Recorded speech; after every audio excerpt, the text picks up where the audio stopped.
এই যে আপনার এত ঘটা করে আপনার জন্মদিন পালন করা আপনাদের এই জেনারেশনের উদ্যোগে আমরা যে উদ্যোগটা নিলাম, যেটার শুরুয়াতটা আপনার মাধ্যমে হলো, এটা আপনার অনুভূতি, এই অনুষ্ঠানের পরে আপনার অনুভূতি, সেটা যদি একটু ব্যক্ত করতে পারতেন খুবই ভালো লাগবে। ধন্যবাদ আপনাকে। আপনাদের জেনারেশনের যে আয়োজনটা আপনারা করলেন, যারা আমরা বড়রা আছি তাদের এই বিশেষ দিনটিকে মনে করিয়ে দেওয়ার জন্য এই উদ্যোগটি নিঃসন্দেহে একটা প্রশংসার দাবি রাখে। তবে তারও আগে প্রথমে চিন্তা করতে হবে যে আমরা প্রথমত আল্লাহকে ধন্যবাদ জানাই। আল্লাহ তাআলা আমাদেরকে এই সুযোগটা দিয়েছেন, আমরা সকলে মিলে এরকম একটা আনন্দ উদযাপন করতে পারছি। এরপর আমরা আমাদের বাবা মাদেরকেও আমাদের জন্মের জন্য তাদের প্রতি কৃতজ্ঞতা জানাই। তাদের জন্মের এই ক্ষণটুকু না হলে আজকে আমরা এভাবে সকলে মিলে বসে এই আনন্দটুকু ভাগ করতে পারতাম না। আর সব কথা মূল কথা হচ্ছে এই যে অনুভূতির কথা আমরা বলছি, যে সেই অনুভূতিটা আসলে এটা ভাষায় প্রকাশ করার মতো না।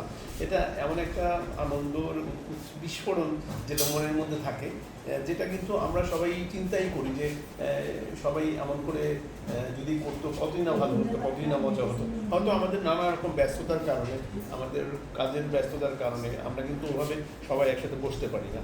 তো আমার মনে হয় এরকমভাবে যদি আমরা সবাই এরকম বিশেষ দিনগুলোকে সবাই একত্রিত হই, কিছু কথাবার্তা আমরা বলি নিজেদের জন্য, নিজেদের মধ্যে, তাহলে মনে হয় আমাদের আন্তরিকতা, আমাদের সৌহার্দ্য, আমাদের যেটা সাম্য আমরা বলছি, যে আমরা এই কোরবানির ঈদের যে তাৎপর্যের মধ্যে একটা বিশেষ উল্লেখযোগ্য আছে। আল্লাহ তাআলা কি বলেছেন? আল্লাহ তাআলা বলেছেন যে তোমরা আমার আনুগত্য করো, আমাকে ভয় করো এবং আমার সন্তুষ্টির জন্য তোমরা কাজ করো। তাহলে কিন্তু আমাদের মধ্যে, সমাজের মধ্যে যে ব্যাপারটা থাকবে, আমাদের সমাজের সমতা তৈরি করা, এই সাম্যতা তৈরি করা, ভ্রাতৃত্ব বন্ধনটা নিয়ে আসা, এগুলো কিন্তু এই ঈদের তাৎপর্য। আমরা কিন্তু শুধু এই ঈদ কেন্দ্রিক যে একটা আমাদের যে আয়োজন, এটা কিন্তু আমরা ভুলে যাই। আমরা এখান থেকে ভুলে যাই। আল্লাহ কি বলছে? তোমার পশুর থেকে তুমি কোরবানি করো। তোমার মধ্যে যে বিষয়টা, তোমার হিংসা, তোমার দেশ, তোমার মধ্যে যে পরশ্রীকাতরতা আছে, পরশ্রীকাতরতা, খারাপ বিষয়গুলো আছে, এগুলো থেকে যেন তুমি বের হয়ে আসো। নাহলে তোমার এই কোরবানি কিন্তু কোনো তাৎপর্য নাই। তাহলে সব মিলিয়ে আজকে কোরবানির ঈদ, পাশাপাশি একটা জন্মদিনের একটা আবহ, সব মিলিয়ে নিঃসন্দেহে এই দিনটা একটা বিশেষ দিন।